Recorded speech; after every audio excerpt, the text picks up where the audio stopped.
A paz, igreja. Amém. De Deus sobre a libertação e sobre melhorias, né? O que nós precisamos melhorar, né? O que nós achamos que nós temos que melhorar a nossa vida e talvez nos libertar também. Então a palavra de Deus no versículo capítulo 8 de João 36, a Bíblia irá nos dizer o seguinte: portanto, se o Filho vos libertar, verdadeiramente sereis livres. Todos nós precisamos de uma melhoria, de uma libertação. Eu mesmo, por exemplo, eu achei que eu não conseguiria me libertar de certas coisas. Eu falei, meu Deus, é impossível. Mas eu tenho percebido que Deus tem agido, tem dado força, eu estou me libertando de várias coisas que eu precisava fazer isso, né? Então eu agradeço muito a Deus por isso, né? Então sempre nós precisamos de um reparo na vida, né? Principalmente com a nossa relação com Deus. Precisamos mexer muito nesse sentido aí para que nós tenhamos a comunhão firme com Deus. Porque a libertação é um processo espiritual e ele não é rápido, é de dia a dia. É todo dia você precisa se libertar de uma coisa, todo dia você precisa melhorar. A cada dia que passa você tem que estar mais consciente que Deus está te ajudando, mas você também precisa se ajudar a fazer as coisas que Deus permite, que quer que nós façamos. Em Romanos 3, 23, a Bíblia irá nos dizer o seguinte, ó, porque todos pecaram e destituídos estão da glória de Deus. A primeira coisa que nós devemos fazer é reconhecer que nós precisamos de libertação. Alguma coisa nos incomoda, por exemplo, assim, uma ira, né? Um vício, né? Um lugar que você vai, que te incomoda, você tem que deixar de ir. Ou então até pode ser também até uma coisa, que um sentimento de vingança, né? E que você tenha, que você não consegue se livrar disso, porque muitas vezes acontece com as pessoas. Então, nesse sentido, a gente precisa de que Deus esteja conosco, nos libertando, melhorando o nosso posicionamento diante dele. E isso, cabe a nós fazer. Nós pedimos a direção de Deus, mas cabe a nós fazer isso, né? Nós temos que dar esse primeiro passo. E quando você precisar de falar com Deus, você precisar de uma coisa, peça ao Espírito Santo. Peça onde você precisa de mudar, né? Muitas vezes, as pessoas de fora veem em você uma coisa que você não vê. Então peça a Deus que Deus melhore, que Deus se posicione, que você veja. Que muitas vezes as pessoas falam, olha, o Will está fazendo isso, aquilo, e você mesmo não percebe que está fazendo. Então peça a Deus que te mostre esse caminho, te mostre isso, que você corrija, né? Outro versículo, João 14, 6, diz assim: eu sou o caminho, a verdade e a vida.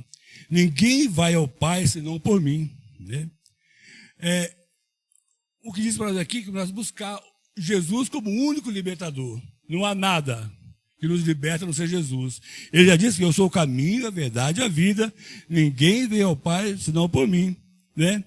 A alimentação não vem por mãos humanas a fórmula mágica, a libertação, mas de um relacionamento pessoal com Deus.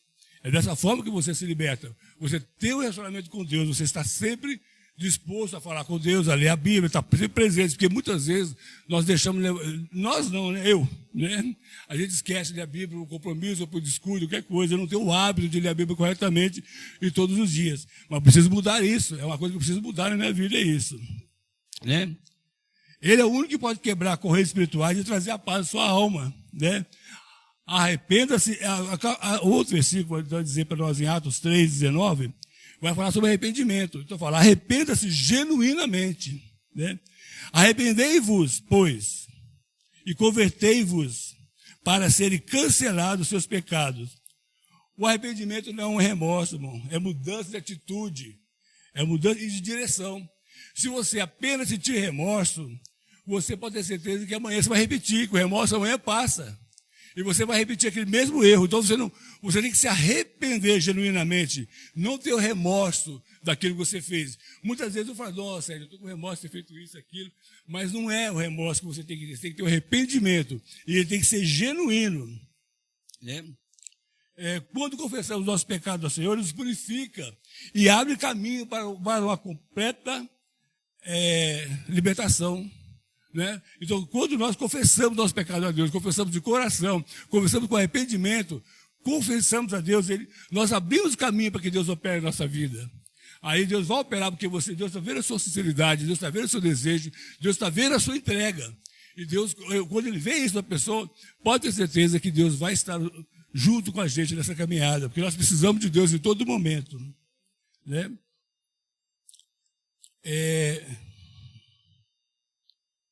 O arrependimento é uma atitude necessária para a libertação aconteça. Se você não se arrepender, já que ele até disse, né? Tudo voltará ao normal de novo. Disse. A quarta coisa que precisa entender, irmão, é que renuncie toda a ligação com o pecado. Sabe, tudo aquilo que te leva a pecar. Local, né? Local que você frequenta, amigos que levam você para beber, local que você vê que a conversa não é adequada, que você tinha aquele tipo de comportamento, mas hoje não tem mais, você precisa mudar esse comportamento. Você não pode estar essas pessoas. Eu mesmo tenho um monte de pessoas que só falam abobrinha, né? A gente passa o tempo inteiro falando abobrinha, né? E tudo no sentido duvidoso, era uma brincadeira nossa. Quer dizer, essa turma não posso mais, ou eu tenho que repreender eles para não falar isso comigo, ou eu tenho que sair fora. Eu achei melhor sair fora, porque não há como eu fazer isso com as pessoas. Então, quando você tem essa atitude, você tem que se libertar, né?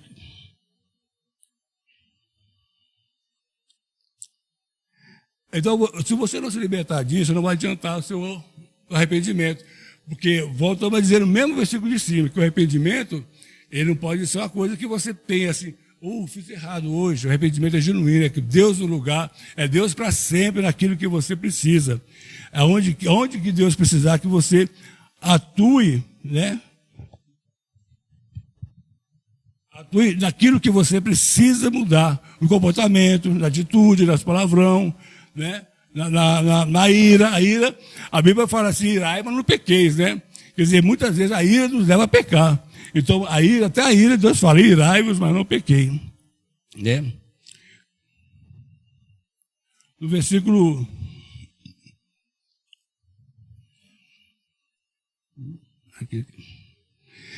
se você não desligar daquilo que te pede, não adianta nada. Efésios 4, 22 a 24, por favor.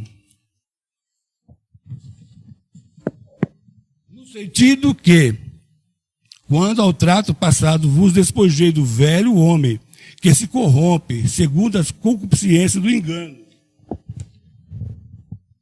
e vos renoveis de espírito de vosso entendimento, e vos revistais de novo homem, criado segundo Deus, em justiça, em retidão procedente da verdade. Você não pode...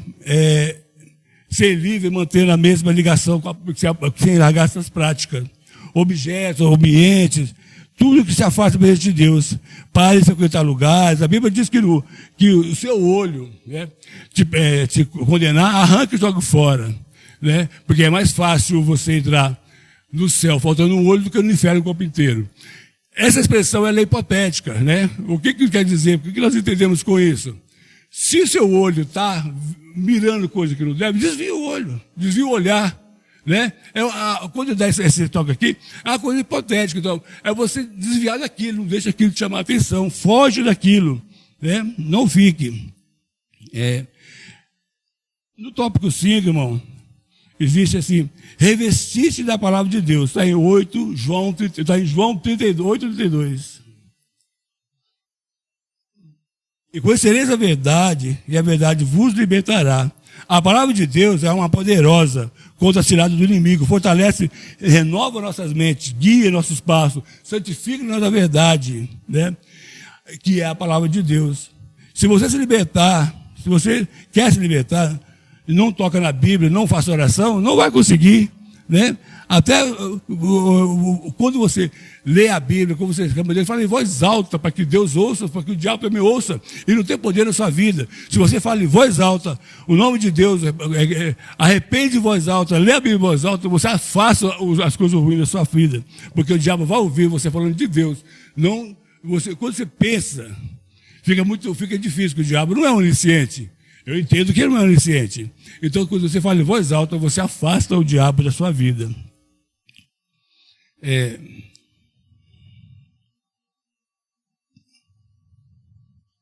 O versículo sobre libertação da vitória, diga em voz você disse, né? Nesse último tópico, irmão, permaneça firme na liberdade conquistada. Né? Gálatas 5:1, por favor. Para a liberdade foi que Cristo nos libertou. Permanecei, pois, firme, e não vos permitais no jugo da escravidão. Como foi dito no primeiro tópico, a libertação é um processo contínuo. Então, meus irmãos, depois de conquistado isso, não abandone, segue firme, porque é o dia que você vai se libertando, de dia a dia. O inimigo tenta recuperar territórios que você ganhou. Então você não pode deixar, permanecendo firmes em Cristo, ele não vai conseguir isso. Né? E que hoje, né, irmão, sabe que como eu estou falando, eu estou aprendendo a falar na igreja, eu estou sendo um pouquinho mais rápido, né? Até eu tiver uma segurança maior, porque eu não posso chegar aqui na igreja e falar do meu próprio entendimento. Eu tenho que trazer aquilo que a Bíblia retrata. Então eu não tiro para mim, então eu prefiro fazer assim, porque eu falo que aquilo que Deus está dizendo na Bíblia, não o que eu acho. O que eu acho não é importante nenhum aqui. Igual, só um parêntese aqui, essa semana eu vi um filme de apóstolo Paulo, né? No tempo da prisão, quando ele estava preso, né? Ali com Lucas era discípulo de Paulo, né?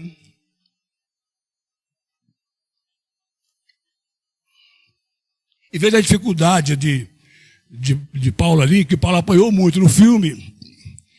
Ele retrata aproximadamente uma verdade, né? Não se pode dizer que o que acontece ali é uma verdade. É uma coisa aproximada. Pode haver exagero num lado e pode ser diminuindo em outro. Mas é uma coisa mais aproximada. Então Paulo sofreu muito, apanhou muito, né? E hoje nós temos a liberdade de servir a Deus sem esse castigo. Além de ele confessar que Deus é o Senhor, ele apanhava. Hoje nós confessamos que Deus é o Senhor, nós não apanhamos. Então nós somos privilegiados com isso, né? Eu queria também saber qual é a época que Paulo viveu. Porque Paulo conheceu Pedro e Tiago. Pedro e Tiago eram discípulos de Jesus. Então eu queria ir atrás dessa pesquisa para saber se Paulo também viu Jesus. Aproximadamente, eles dão a data que Paulo nasceu de 7 a 15 anos depois de Cristo, né? Ele conheceu Pedro e Tiago, que numa dessas coisas ele repreendeu o Pedro por causa de uma situação. Eu não lembro agora a situação, mas ele repreendeu Pedro. Ele repreendeu Pedro por causa de mistura de povos, judeus com outra coisa lá. E ele não queria ser visto com essa outra turma, que os judeus eram considerados pessoas temente a Deus, a outra não. E Paulo repreendeu, dizendo que todos têm direito de estar na presença de Deus, todos têm direito de se arrepender, e não pode haver nenhuma separação de um ou de outro. Todos têm que ter esse direito. Você não pode escolher um povo. Por exemplo, você não pode escolher uma pessoa que vai te guiar no governo que seja só para você, só para aquilo que você pensa. Nós temos um Brasil inteiro para ser guiado, e todos têm que ser respeitados. Está errado? Não, mas a nossa vida é com Deus. Nossa vida não é aqui na Terra você tem que respeitar todo mundo, e um governo, qualquer coisa que seja, tem que ser dirigido para todos, não para um só. Não para aquele governo que eu acho melhor. Não é esse governo que nós queremos, é um governo para todo mundo. E a sua vida pessoal se resolve com Deus. É com Deus. Então, eu acredito que quando nós estamos na nossa casa aqui, a nossa vida é com Deus. Não há nada. A estrela maior dessa casa aqui é Jesus. É para Ele que a gente pede a libertação, é para Ele que a gente pede melhoria, é para Ele que nós vivemos, é para Ele que nós saímos de casa. É para esse Deus que nós saímos aqui. E sobre o governo, nós temos que aceitar. Não concordamos? Não. Concordamos? Sim. Mas cada um dará conta de si mesmo a Deus. Eu vejo dessa forma. Né? Então, fazendo as melhorias que nós estamos fazendo na vida para ver com Deus, né? E por menos pouca coisa que eu expliquei aqui, mas vê um finalzinho que nos interessa. Cada um faz a análise de você mesmo com Deus, faz aquilo que você achar que tem que fazer, melhorar o que tem que fazer, e o finalzinho diz assim, e que hoje você decide caminhar em liberdade e experimentar a plenitude da vida que com Cristo oferece, né? Você tem que se apresentar a Deus. Aonde está o meu problema? Aonde eu errei? Aonde eu preciso melhorar? Qual a libertação que é necessária? Eu mesmo tenho libertação para ser acontecer na minha vida. E eu estou insistindo com Deus, não vou desistir. Está demorando? Tá, né? Eu cobro de Deus, Senhor Deus, e aí? Eu cobro de Deus as coisas da minha vida. Mas não cobro nada de financeiro, essas coisas não. Eu cobro sobre minha vida espiritual. Melhora na minha vida espiritual para que eu possa, a cada dia, aprender mais, a servir mais Deus com igualdade, com sinceridade, saber que só Deus é o Senhor. É por isso que eu peço a Deus libertação, eu peço a Deus conhecimento, discernimento, sabedoria. Né? Por isso que eu vou falando assim aos pouquinhos, com o tempo, quem sabe daqui uns 10 anos eu aprendo a fazer uma pregação que envolva, né?